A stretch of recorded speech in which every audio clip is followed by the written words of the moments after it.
here is President Biden speaking on gun Memorial control. Day this past Monday, Jill and I visited Arlington National Cemetery. As we entered those hallowed grounds, we saw rows and rows of crosses among the rows of headstones with other emblems of belief, honoring those who paid the ultimate price on battlefields around the world. The day before, we visited Uvalde, Texas. In front of Robb Elementary School, we stood before 21 crosses for 19 third and fourth graders and 2 teachers. On each cross, a name, and nearby, a photo of each victim that Jill and I reached out to touch. Innocent victims murdered in a classroom that have been turned into a killing field. Standing there in that small town, like so many other communities across America, I couldn't help but think there are too many other schools, too many other everyday places that have become killing fields, battlefields here in America. We stood at such a place just 12 days before, across from a grocery store in Buffalo, New York, memorializing 10 fellow Americans, a spouse, a parent, a grandparent, a sibling, gone forever. At both places, we spent hours with hundreds of family members who were broken, whose lives will never be the same. They had one message for all of us: do something. Just do something. For God's sake, do something. After Columbine, after Sandy Hook, after Charleston, after Orlando, after Las Vegas, after Parkland, nothing has been done. This time, that can't be true. This time, we must actually do something. The issue we face is one of conscience and common sense. For so many of you at home, I want to be very clear. This is not about taking away anyone's guns. It's not about vilifying gun owners. In fact, we believe we should be treating responsible gun owners as an example of how every gun owner should behave. I respect the culture and the tradition and the concerns of lawful gun owners. At the same time, the Second Amendment, like all other rights, is not absolute. It was Justice Scalia who wrote, and I quote, "Like most rights, the rights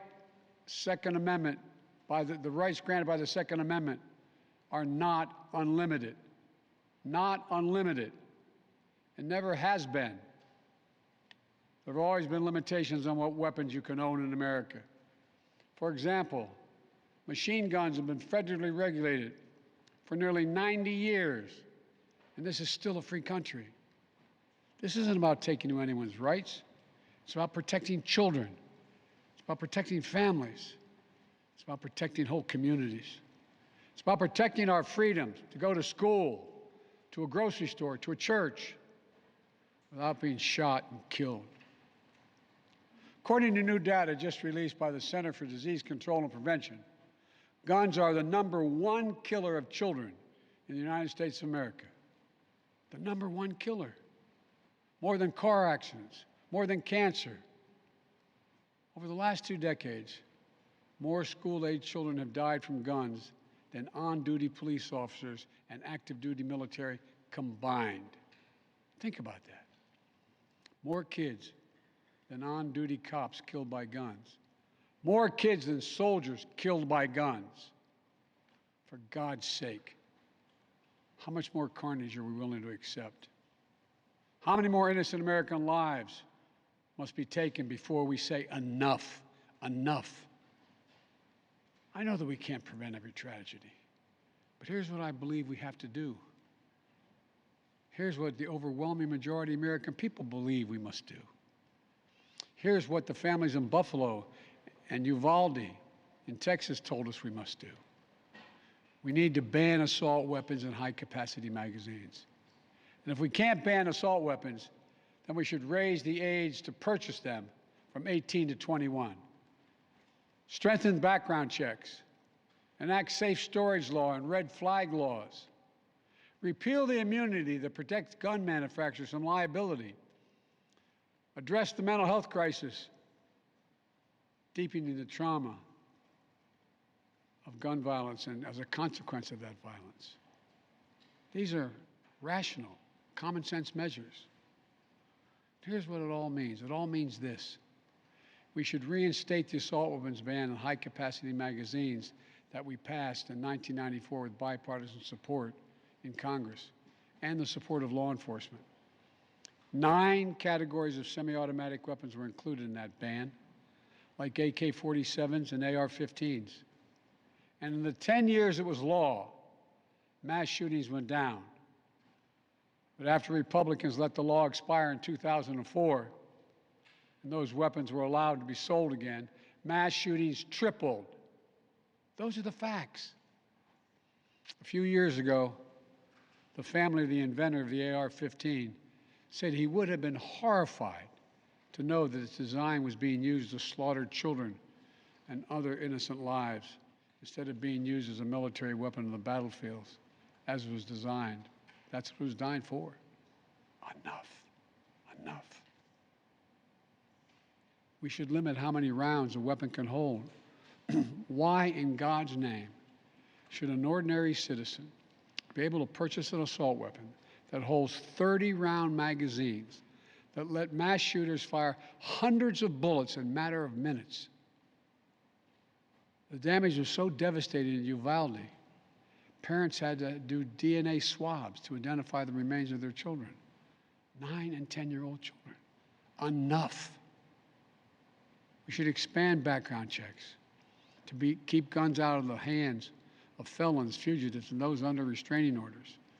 Stronger background checks are something that the vast majority of Americans, including the majority of gun owners, agree on. I also believe we should have safe storage laws and personal liability for not locking up your gun. The shooter in Sandy Hook came from a home full of guns. They were too easy to access. That's how he got the weapons. The weapon he used to kill his mother and then murdered 26 people, including 20 first graders. If you own a weapon, you have a responsibility to secure it. Every responsible gun owner agrees to make sure no one else can have access to it, to lock it up, to have trigger locks. And if you don't, and something bad happens, you should be held responsible. We should also have national red flag laws so that a parent, a teacher, a counselor can flag for a court that a child, a student, a patient is exhibiting violent tendencies, threatening classmates, or experiencing suicidal thoughts. It makes them a danger to themselves or to others. 19 states in the District of Columbia have red flag laws. The Delaware law is named after my son, Attorney General Beau Biden. Fort Hood, Texas, 2009, 13 dead and more than 30 injured. Marjorie Stoneman Douglas High School in Parkland, Florida, 2018, 17 dead, 17 injured. In both places, countless others suffering with invisible wounds. Red flag laws could have stopped both these shooters. In Uvalde, the shooter was 17 when he asked his sister to buy him an assault weapon. Knowing he'd be denied because he was too young to purchase one himself, she refused. But as soon as he turned 18, he purchased 2 assault weapons for himself. Because in Texas, you can be 18 years old and buy an assault weapon, even though you can't buy a pistol in Texas until you're 21. If we can't ban assault weapons, as we should, we must at least raise the age to be able to purchase one to 21. Look, I know some folks will say 18-year-olds can serve in the military and fire those weapons. But that's with training and supervision by the best trained experts in the world. Don't tell me raising the age won't make a difference. Enough. We should repeal the liability shield that often protects gun manufacturers from being sued for the death and destruction caused by their weapons. They're the only industry in this country that has that kind of immunity. Imagine if the tobacco industry had been immune from being sued, where we'd be today. The gun industry special protections are outrageous, It must end. And let there be no mistake about the psychological trauma that gun violence leaves behind. Imagine being that little girl, that brave little girl in Uvalde, who smeared blood off her murdered friend's body onto her own face to lie still among the corpses in her classroom and pretend she was dead in order to stay alive. Imagine what it'd be like for her to walk down the hallway of any school again. Imagine what it's like for children who experience this kind of trauma every day in school, in the streets, in communities all across America. Imagine what it's like for so many parents to hug their children goodbye in the morning, not sure whether they'll come back home. Unfortunately, too many people don't have to imagine that at all. Even before the pandemic, young people were already hurting. There's a serious youth mental health crisis in this country. We have to do something about it. That's why mental health is the heart of my unity agenda that I laid out in the State of the Union address this year. We must provide more school counselors, more school nurses, more mental health services for students and for teachers, more people volunteering as mentors to help young people succeed, more privacy protection and resources to keep kids safe from the harms of social media. This unity agenda won't fully heal the wounded souls, but it will help. It matters. I just told you what I'd do.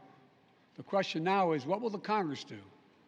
The House of Representatives has already passed key measures we need. Expanding background checks to cover nearly all gun sales, including at gun shows and online sales. Getting rid of the loophole that allows a gun sale to go through after 3 business days, even if the background check has not been completed. And the House is planning even more action next week. Safe storage requirements, the banning of high-capacity magazines, raising the age to buy an assault weapon to 21, federal red flag law, codifying my ban on ghost guns that don't have serial numbers and can't be traced, and tougher laws to prevent gun trafficking and straw purchases. This time, we have to take the time to do something. And this time, it's time for the Senate to do something. But as we know, in order to get anything done in the Senate, we need a minimum of 10 Republican senators. I support the bipartisan efforts that include a small group of Democrats and Republican senators trying to find a way. But my God, the fact that the majority of the Senate Republicans don't want any of these proposals even to be debated or come up for a vote, I find unconscionable. We can't fail the American people again. Since Uvalde, just over a week ago, there have been 20 other mass shootings in America, each with 4 or more people killed or injured, including yesterday at a hospital in Tulsa, Oklahoma. A shooter deliberately targeted a surgeon using an assault weapon he bought just a few hours before his rampage that left a surgeon, another doctor, a receptionist, and a patient dead and many more injured. That doesn't count the carnage we see every single day. It doesn't make the headlines. I've been in this fight for a long time. I know how hard it is, but I'll never give up. And if Congress fails, I believe this time a majority of the American people won't give up either. I believe the majority of you will act to turn your outrage into making this issue central to your vote. Enough, enough, enough. Over the next 17 days, the families in Uvalde will continue burying their dead. It will take that long in part because it's a town where everyone knows everyone. And day by day, they will honor each one they lost. Jill and I met with the owner and staff of the funeral home as being strong to take care of their own. And the people of Uvalde mourn as they do over the next 17 days. What will we be doing as a nation? Jill and I met with the sister of the teacher who was murdered and whose husband died of a heart attack 2 days later, leaving behind 4 beautiful orphaned children, all now orphaned. The sister asked us, what could she say? What could she tell her nieces and nephews? It's the most heartbreaking moments that I can remember. All I could think to say was, I told her to hold them tight. Hold them tight. After visiting the school, we attended Mass at Sacred Heart Catholic Church with Father Eddie. In the pews, families and friends held each other tightly. As Archbishop Gustavo spoke, he asked the children in attendance to come up on the altar and sit in the altar with him as he spoke. There wasn't enough room, so Mom and her young son sat next to Jill and me in the first pew. And as we left the church, a grandmother who had just lost her granddaughter passed me a handwritten letter. It read, quote, "Erase the invisible line that is dividing our nation. Come up with a solution and fix what's broken and make the changes that are necessary to prevent this from happening again." End of quote. My fellow Americans, enough. Enough. It's time for each of us to do our part. It's time to act for the children we've lost, for the children we can save, for the nation we love. Let's hear the call and the cry. Let's meet the moment. Let us finally do something. God bless the families who are hurting. God bless you all.